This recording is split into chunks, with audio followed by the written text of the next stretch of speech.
C'est dans l'univers de la data que je vous emmène maintenant avec mes invités. Xavier Gomez, bonjour. Bonjour Thomas. Bienvenue, vous êtes directeur général cofondateur d'Invio et pour incarner votre écosystème, vous avez choisi Jean-Louis Delperrier, bonjour. Bonjour Thomas. Associé partenaire chez Exton Consulting, c'est une société de conseil, c'est ça, en stratégie, en management? Tout à fait, dans le service financier, on existe depuis 15 ans et on est en France et aussi à l'étranger. Et donc vous êtes client et partenaire d'Invio, on va comprendre ça dans un instant. Donc je disais, la data, c'est quoi votre cœur de métier? Peut-être aussi votre valeur ajoutée dans ce secteur qui commence à connaître beaucoup d'entreprises. Exactement Thomas. Comme vous le savez, la data est la nouvelle heure noire du 21e siècle. Ouais. Aujourd'hui, on peut la faire parler. On a entendu pas mal d'histoires avec les Facebook et les Google qui utilisaient nos data pour faire de l'argent. Et donc nous, notre ambition, notre mission, c'est de proposer, d'analyser cette data. Ouais. Et donc on rend la donnée accessible à l'ensemble des entreprises et à leur métier afin qu'ils puissent simplement prendre des décisions stratégiques, soit en termes d'investissement, soit en termes de transformation ou digitalisation. Donc c'est une réappropriation de leur data pour les entreprises. C'est ça. Qui sont vos clients? Des entreprises de toute taille? Exactement. Historiquement, nous avons commencé dans le secteur des services financiers, puisque Ouais. les cofondateurs viennent du secteur bancaire. Et aujourd'hui, après avoir développé notre technologie, on peut l'adapter à d'autres secteurs d'activité en termes d'application. Et c'est assez large. Et nous n'utilisons pas simplement la donnée interne de nos clients, mais également la donnée externe. Et le mix et le mariage des deux est relativement puissant. Ah oui, ça c'est important parce que je disais réappropriation, mais il y a pas que ça. Donc, à quel point vous accompagnez la prise de décision, la stratégie des chefs d'entreprise? Nous, on n'est pas, je dirais, spécialiste métier. On permet aux entreprises Mhm. de devenir plus intelligents.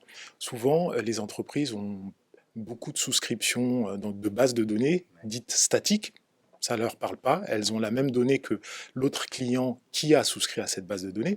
Nous, on propose de la smart data, de faire parler cette donnée, de la donnée interne et externe, Mhm. pour prendre des décisions stratégiques, que ce soit des décisions d'investissement. Par exemple, une banque qui souhaite faire une acquisition ou un fonds de private equity, que ce soit une banque qui souhaite savoir pourquoi un concurrent est bien meilleur sur un produit ou sur un service. Donc on donne les outils de savoir pourquoi. Pourquoi vous êtes devenu client et partenaire chez Exton Consulting d'Invio? Expliquez-moi. Mais bon, effectivement, c'est une bonne question. Déjà, nous, on est société de conseil, donc on fait des études, un peu ce côté statique, justement, de regarder un marché, d'expliquer une problématique pour un décideur, donc dans la banque, dans l'assurance. Et finalement, on a besoin parfois de ces algorithmes data pour décrypter des écosystèmes, des analyses B2B, des startups, des levées de fonds. Et donc, on avait besoin de s'associer avec Invio, parce que l'idée, c'était d'avoir aussi l'apport de leur technologie et de pouvoir l'industrialiser, de pouvoir faire des choses au fil de l'eau.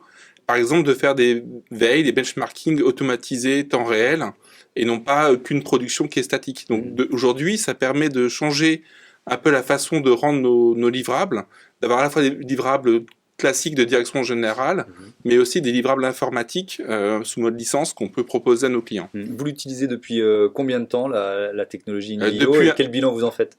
Depuis un an, et donc on a eu beaucoup d'échanges justement pour ajuster ça, parce que l'idée c'est qu'effectivement avec Invio on a un produit qui est personnalisé, donc on a beaucoup échangé avec Xavier et ses équipes pour bien affiner tout ça. Et voilà, et là aujourd'hui on l'utilise pour les directions innovation, les directions marketing, en M&A, voilà, différentes cas d'usage pour nos clients. Et ça vraiment, vous voyez la différence entre avant et après cette solution technologique? Je dirais que, comme le disait Xavier, on a une myriade d'informations aujourd'hui. Ouais. On a trop d'informations. En chinois, oui. Voilà, on s'y noie. Donc, on a besoin d'y voir clair et de dire où est la tendance. Nous, on travaille sur les néobanques, les insurtech. Est-ce qu'il y a eu des levées de fonds? Est-ce qu'il y a quelque chose qui sort, en fait, un phénomène un peu atypique pour expliquer ces levées de fonds ou ces failures? Voilà, donc l'outil nous permet d'avoir de l'alerting temps réel et d'aller cibler des phénomènes et de pouvoir les expliquer. Bien sûr, l'outil ne remplace pas l'expertise, donc c'est bien la combinaison des deux qu'on veut avoir, nous faciliter la tâche par l'outil et nous garder notre expertise auprès de nos clients. Xavier Gomez, cette solution technologique, elle a demandé pas mal de recherche et développement parce que elle est originale, il y a un vrai plus par rapport à vos concurrents.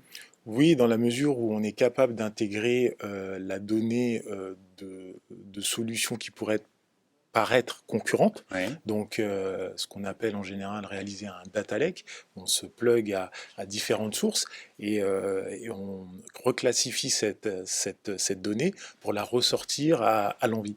On ne va pas forcément aller la chercher. On peut aller la chercher, la collecter, mais nous, notre force, c'est d'être capable d'intégrer la donnée des autres providers, des autres fournisseurs, et aussi de l'analyser et donc de la faire parler.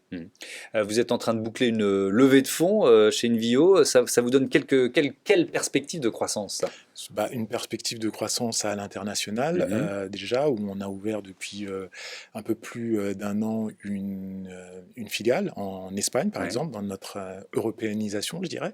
Et puis des recrutements, quel profil vous recherchez? Des profils essentiellement tech. Les 2/3, voire même les 3/4 de l'entreprise sont des techs, donc des data ingénieurs, data scientists, des full stack développeurs, des spécialistes de la cybersécurité, du back-end également.